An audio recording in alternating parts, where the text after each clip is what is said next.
টপিকের নাম batch calculation. Directly mathematical এক্সাম্পলে যাওয়ার আগে দুইটা কোশ্চেন থেকে শুরু করি। ফার্স্ট কোশ্চেন, ব্যাচ কাকে বলে, গ্লাস মেকিংয়ের জন্য ব্যাচ কী জিনিস। আর সেকেন্ড কোশ্চেন হচ্ছে গ্র্যাভিমেট্রিক ফ্যাক্টর কী জিনিস। ব্যাচ হচ্ছে বেসিক্যালি সহজ ভাষায় বললে গ্লাসের মধ্যে ডিজায়ার্ড প্রপার্টিসগুলো আনার জন্য আমরা প্রপোর্শন মেনটেন করে র ম্যাটেরিয়ালসগুলো যে মিক্স করি ওই মিক্সারটাকে বলা হচ্ছে ব্যাচ। এটাকে এইভাবে রিপ্রেজেন্ট করা যায়। আর গ্র্যাভিমেট্রিক ফ্যাক্টর হচ্ছে বেসিক্যালি একটা র ম্যাটেরিয়ালস থেকে আমি কতটুকু আমার ডিজায়ার্ড প্রোডাক্ট পাচ্ছি, মানে আমার ডিজায়ার্ড এখানে হচ্ছে অক্সাইড, তো একটা র ম্যাটেরিয়ালস আমার অক্সাইডে কতটুকু কন্ট্রিবিউট করতেছে, এটাই হচ্ছে gravimetric factor. So how much the raw materials contribute to the desired product, এটা যদি ফর্মুলা হিসেবে দেখতে চাই তাহলে হচ্ছে, আচ্ছা তার আগে একটা এক্সাম্পল দিই। আমরা হচ্ছে বাচ্চাকালে স্টয়কিওমেট্রি যে ম্যাথগুলো করতাম, ক্যালসিয়াম কার্বনেট বার্ন করলে ক্যালসিয়াম অক্সাইড হয়, কার্বন ডাইঅক্সাইড প্রডিউস হয়। তো 1 মোল ক্যালসিয়াম কার্বনেট থেকে 1 মোল ক্যালসিয়াম অক্সাইড, তো এটাকে যদি গ্রামে প্রকাশ করি 100 গ্রাম ক্যালসিয়াম কার্বনেট থেকে 56 গ্রাম ক্যালসিয়াম অক্সাইড। তো আমার 100 গ্রাম ক্যালসিয়াম কার্বনেট কন্ট্রিবিউট করতেছে 56 গ্রাম ক্যালসিয়াম অক্সাইড। এটাই হচ্ছে গ্র্যাভিমেট্রিক ফ্যাক্টর। এই যে এই দুটো ম্যাসের রেশিও, ক্যালসিয়াম অক্সাইড 56 আর হচ্ছে 100, এটা রেশিওটা হচ্ছে গ্র্যাভিমেট্রিক ফ্যাক্টর। তো এটা ম্যাথমেটিক্যাল ফর্মুলা দেখলে সেটা হচ্ছে mass of the raw material divided by mass of the desired product.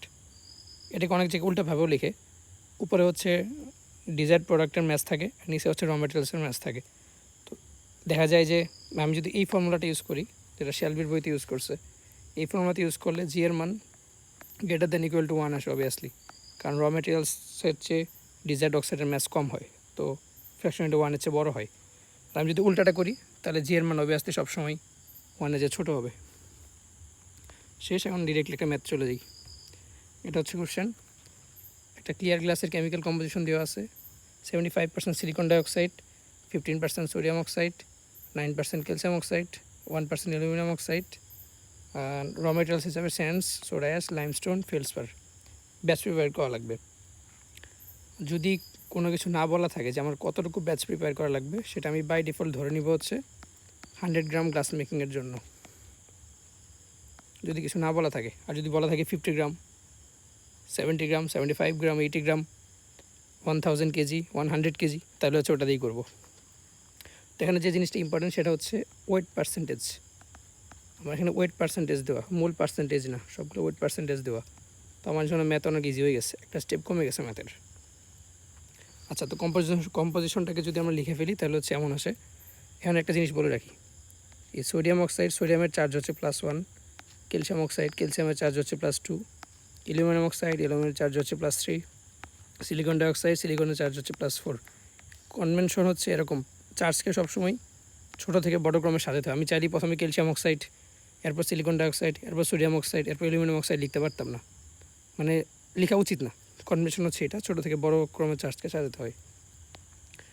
তো এবার যদি র মেটেরিয়ালসগুলো কী কী আছে দেখে ফেলি, সোডা অ্যাশ আছে, লাইমস্টোন আছে, সোডা ফেলসপার আছে, কোয়ার্টজ আছে। এখানে সবগুলো ম্যাচ দেওয়া আছে আমার ডাটাতে। এক্সামে সবসময় ম্যাচ দেওয়া থাকবে এমনও না, র মেটেরিয়ালসগুলো ম্যাচ দেওয়া থাকতে পারে বা এইগুলো ম্যাচ দেওয়া থাকবে না। তো আমার সোডা অ্যাশ শুধুমাত্র সোডিয়াম অক্সাইডে কন্ট্রিবিউট করবে, লাইমস্টোন ক্যালসিয়াম অক্সাইডে কন্ট্রিবিউট করবে, সোডা ফেলসপার কন্ট্রিবিউট করবে sodium oxide, aluminium oxide, silicon dioxide, তিনটা জিনিসই কন্ট্রিবিউট করবে। আর কোয়ার্টজ থেকে তো শুধু আমি 100% সিলিকন ডাইঅক্সাইডই পাচ্ছি, আর তো কিছু পাচ্ছি না। তো আবার যদি গ্র্যাভিমেট্রিক ফ্যাক্টরের ফর্মুলাটা দেখি, উপরে হচ্ছে র মেটেরিয়ালের ম্যাস, নিচে হচ্ছে অক্সাইডের ম্যাস। তো আমি এখন হচ্ছে প্রতিটা র মেটেরিয়ালস থেকে কী কী অক্সাইড পাচ্ছি এটা রেশিও বের করে গ্র্যাভিমেট্রিক ফ্যাক্টরটা দেখব। প্রথমে যদি সোডা অ্যাশ দেখি, সোডিয়াম কার্বনেট, এখান থেকে আমি পাবো শুধুমাত্র সোডিয়াম অক্সাইড। তো সোডিয়াম অক্সাইডের ম্যাচ দেওয়া আছে আমার এখানে 62, আর সোডিয়াম কার্বনেটের ম্যাচ দেওয়া আছে হচ্ছে 106। আমি যদি ডিভাইড করি 1.71 আসে। সিমিলারলি ক্যালসিয়াম কার্বনেটের যদি দেখি, ক্যালসিয়াম কার্বনেটের ম্যাচ দেওয়া আছে হচ্ছে কত, ক্যালসিয়াম কার্বনেটের ম্যাচ কত 100, আর ক্যালসিয়াম অক্সাইডের ম্যাচ দেওয়া আছে 56। আমি যদি এটাকে ডিভাইড করি আসবে 1.79। সিমিলারলি সিলিকন ডাইঅক্সাইড থেকে সিলিকন ডাইঅক্সাইড আসবে, এটার গ্র্যাভিমেট্রিক ফ্যাক্টর হচ্ছে 1। কেন? কারণ সিলিকন ডাইঅক্সাইড থেকে আমি ফুললি সিলিকন ডাইঅক্সাইডই পাবো, এখান থেকে আর কিছু পাচ্ছি না। তো আমার কন্ট্রিবিউশন হচ্ছে ফুল একদম। এরপর যদি আসি আমার ফেলসপার, এই ফেলসপার আমার সোডিয়াম অক্সাইডে কন্ট্রিবিউট করবে, অ্যালুমিনিয়াম অক্সাইডে কন্ট্রিবিউট করবে, সিলিকন ডাইঅক্সাইডেও কন্ট্রিবিউট করবে। তো সোডিয়াম অক্সাইডে কতটুকু কন্ট্রিবিউট করবে রেশিও যদি বের করি, ফেলসপারের ম্যাস এখানে দিয়ে আছে 524, আর সোডিয়াম অক্সাইডের ম্যাস দেওয়া আছে 62, ডিভাইড করলে 8.45। সিমিলারলি অ্যালুমিনিয়াম অক্সাইডের জন্য 5.14 আর সিলিকন ডাইঅক্সাইডের জন্য 1.46। এখানে একটা ব্যাপার, সিলিকন ডাইঅক্সাইডের জন্য উপরে কিন্তু র মেটেরিয়ালসের ম্যাস 524 আর নিচে হচ্ছে 6 ইন্টু সিলিকন ডাইঅক্সাইডের ম্যাস 60। 6 কিন্তু মাল্টিপল হবে যেহেতু এখানে 6 মোল পাওয়া যাচ্ছে। এরপর নেক্সট কাজ হচ্ছে আমার ওয়েট ফ্র্যাকশন বের করা। যেহেতু আমার এখানে ওয়েট পার্সেন্টেজ দেওয়া আছে তো আমার স্টেপ হচ্ছে অলরেডি একটা আগাই গেছে। তো ওয়েট পার্সেন্টেজকে আমি জাস্ট 100 দিয়ে ভাগ দিলেই ওয়েট ফ্র্যাকশন পেয়ে যাচ্ছি। তো এটাকে আমি এক্স দিয়ে ডিনোট করতেছি। তো সোডিয়াম অক্সাইডের ওয়েট পার্সেন্টেজ 15, তো 100 দিয়ে ভাগ করলে 0.015, এটা ওয়েট ফ্র্যাকশন। ক্যালসিয়াম অক্সাইড 9% দেওয়া, তো 100 দিয়ে ভাগ করলে 0.09। অ্যালুমিনিয়াম অক্সাইড 1%, তো 0.01। Silicon dioxide 75%, so 0.05। Weight percentage বের করার পর এখন আমার কাজ হচ্ছে, আমার যেহেতু বলা নাই কত গ্রাম ব্যাচ প্রিপেয়ার করতে হবে, আমি বাই ডিফল্ট ধরে নিব 100 গ্রাম ব্যাচ প্রিপেয়ার করব। এটা যদি বলে দেওয়া থাকে তাহলে ওটা ধরে কাজ করতে হবে, আমি 100 ধরে করতেছি ইজি ক্যালকুলেশনের জন্য। তো 100 গ্রাম ব্যাচ ক্যালকুলেশনের জন্য আমার ব্যাচ প্রিপেয়ারের জন্য 100 গ্রাম গ্লাস প্রিপারেশনের জন্য আমার কোন র মেটেরিয়ালস কতটুকু লাগবে এটা বের করতে হবে। তো ওয়েট ফ্র্যাকশন যেহেতু সোডিয়াম অক্সাইডের 0.15, সো 100 গ্রাম গ্লাসের জন্য আমার সোডিয়াম অক্সাইড লাগবে 15 গ্রাম, ক্যালসিয়াম অক্সাইড লাগবে 9 gram, aluminium oxide 1 gram and finally silicon dioxide 75 gram. এখন আমরা ক্যালকুলেশন শুরু করব সবচেয়ে স্মলার ম্যাস যেটা সেটা নিয়ে 1 গ্রাম অ্যালুমিনিয়াম অক্সাইড। কেন একটু পরে বোঝা যাবে। অ্যালুমিনিয়াম অক্সাইড দিয়ে শুরু করব। অ্যালুমিনিয়াম অক্সাইড আমার কোথা থেকে আসতেছে? অ্যালুমিনিয়াম অক্সাইড আসতেছে হচ্ছে শুধুমাত্র ফেলসপার থেকে, বা অ্যালবাইট যেটাকে বলে। আমরা শুরু করবো হচ্ছে লোয়েস্ট অ্যামাউন্ট যেটা আছে ওটা দিয়ে। তো 1 গ্রাম অ্যালুমিনিয়াম অক্সাইডের জন্য আমার র ম্যাটেরিয়ালস ফেলসপার কতটুকু লাগবে? কী ছিল? র ম্যাটেরিয়ালস ডিভাইডেড বাই অক্সাইড সমান হচ্ছে গ্রাভিমেট্রিক ফ্যাক্টর। তো আমার হচ্ছে অক্সাইড যেহেতু লাগবে হচ্ছে অক্সাইড লাগবে কত? 1 গ্রাম aluminium oxide and gravimetric factor যেহেতু 5.14 অ্যালুমিনিয়ামের ফেলসপারের মধ্যে, সো আমার এখানে হচ্ছে 5.14 গ্রাম ফেলসপার লাগবে। এখন 5.14 গ্রাম ফেলসপার এটা তো শুধু আমার অ্যালুমিনিয়াম অক্সাইডে কন্ট্রিবিউট করবে না, এখান থেকে আমি কিছু পরিমাণ সোডিয়াম অক্সাইডও পাবো, কিছু পরিমাণ সিলিকন ডাইঅক্সাইডও পাবো। সোডিয়াম অক্সাইড কতটুকু পাবো যদি ক্যালকুলেট করি? So 5.14 divided by gravimetric factor equals to 0.61 gram. And আমি এখান থেকে এই 5.14 গ্রাম ফেলসপার থেকে সিলিকন ডাইঅক্সাইড পাবো। সিলিকন ডাইঅক্সাইডের গ্রাভিমেট্রিক ফ্যাক্টর 1.46, এটাতে যদি ডিভাইড করি দেন আসে 3.52 গ্রাম। এখন আমার 100 গ্রাম গ্লাস মেকিংয়ের জন্য সোডিয়াম অক্সাইড দরকার হতো 15 গ্রাম, আমি ফেলসপার থেকে 0.61 গ্রাম পেয়ে গেছি। তো আমার বাকি যতটুকু লাগবে 14.39 গ্রাম, এটা নিয়ে লাগবে কোথা থেকে? সোডা অ্যাশ থেকে।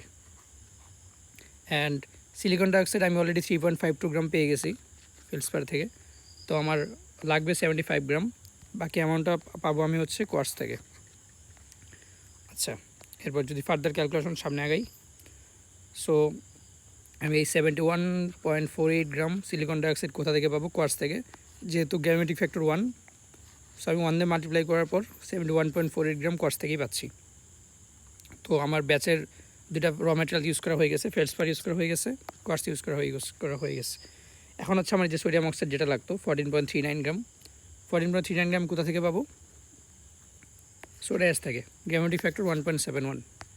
সো আমার র ম্যাটেরিয়ালস লাগবে 1.71 ইন্টু 14.39 সমান 24.61 গ্রাম সোডা অ্যাশ। অ্যান্ড ফাইনালি আমার লাগতো, আমার সোডিয়াম অক্সাইড হয়ে গেছে, অ্যালুমিনিয়াম অক্সাইড হয়ে গেছে, সিলিকন ডাইঅক্সাইড হয়ে গেছে, ফাইনাল প্রোডাক্ট 9 গ্রাম ক্যালসিয়াম অক্সাইড। তো আমি ক্যালসিয়াম অক্সাইড পাবো ক্যালসিয়াম কার্বনেট থেকে, and calcium oxide gravimetric factor 1.79, যদি মাল্টিপ্লাই করি 9 দিয়ে 1.79, 16.11 গ্রাম লাইমস্টোন। সো ফাইনালি আমার র ম্যাটেরিয়ালসে আমার ফাইনাল ব্যাচে কী কী থাকতেছে? Feldspar 5.14 gram, quartz 71.48 gram, soda ash 24.61 gram and limestone 16.11 gram. Total calculate করলে 117.34 গ্রাম র ম্যাটেরিয়ালস। এটাই ব্যাচ ক্যালকুলেশন বলতে বেসিক্যালি এটাই বোঝানো হয়।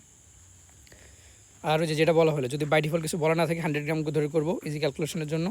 আর যদি কিছু দেওয়া থাকে যে লাইক 75 গ্রাম গ্লাস প্রিপারেশনের জন্য ব্যাচ ক্যালকুলেশন করো, তখন হচ্ছে আমি 75 ধরে করবো। এই যে এখানে যেগুলো 100 ইজি হয়েছে, সুন্দর ভ্যালু আসছে, তো এগুলো সুন্দর ভ্যালু আসবে না, একটু অদ্ভুত ভ্যালু আসবে। এই ক্যালকুলেশন সেম।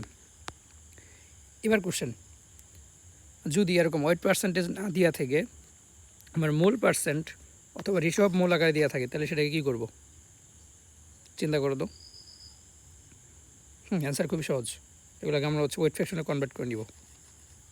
যেমন একটা এক্সাম্পল যদি দিই, like 3 sodium oxide, 1 calcium oxide, 7 silicon dioxide, এটা মোল হিসাবে দেওয়া আছে। Like 3 mole sodium oxide, 1 mole calcium oxide, 7 mole silicon dioxide, এটাকে ওয়েট ফ্র্যাকশনে কনভার্ট করতে হবে। তো কীভাবে কনভার্ট করব? আমি হচ্ছে মোলগুলোকে ওই মলিকুলার ম্যাস দিয়ে, গ্রাম পার মোল যেটা, সেটা ডিভাইড করলে হয়ে যাবে। লাইক এখানে আমার টোটাল গ্লাসের কত, 3 মোল সোডিয়াম অক্সাইডের ম্যাস 62, 1 মোল ক্যালসিয়াম অক্সাইডের ম্যাস 56, সিলিকন ডাইঅক্সাইডের ম্যাস 60, 7 মোল, টোটাল 662 গ্রাম। এখন আমি যদি সোডিয়াম অক্সাইডের ওয়েট ফ্র্যাকশন বের করতে যাই, 3 মোল, 3 × 62 ডিভাইডেড বাই টোটাল 662 সমান 0.28। সিমিলারলি ক্যালসিয়াম অক্সাইডের জন্য 1 মোল, 1 × 56 ডিভাইডেড বাই 662 সমান 0.08। অ্যান্ড সিলিকন ডাইঅক্সাইডের জন্য 0.63 বের করা যাবে। অ্যান্ড বাকি party as usual weight fraction বের করার পর এখানে যেটা করা হয়েছে, কত গ্রাম গ্লাস মেক করব, ওটার জন্য আমার কত গ্রাম করে অক্সাইড লাগবে। অ্যান্ড ফাইনালি আমার হচ্ছে ওই যে ছোটো অ্যামাউন্টটা নিয়ে ক্যালকুলেট করা শুরু করব, দেখব যে ওই র ম্যাটেরিয়ালস অন্য কোনো অক্সাইডে কন্ট্রিবিউট করতেছে কিনা, অ্যান্ড গ্রাজুয়ালি বাকিটুকু করা যাবে। এটুকুই। ধন্যবাদ সবাইকে।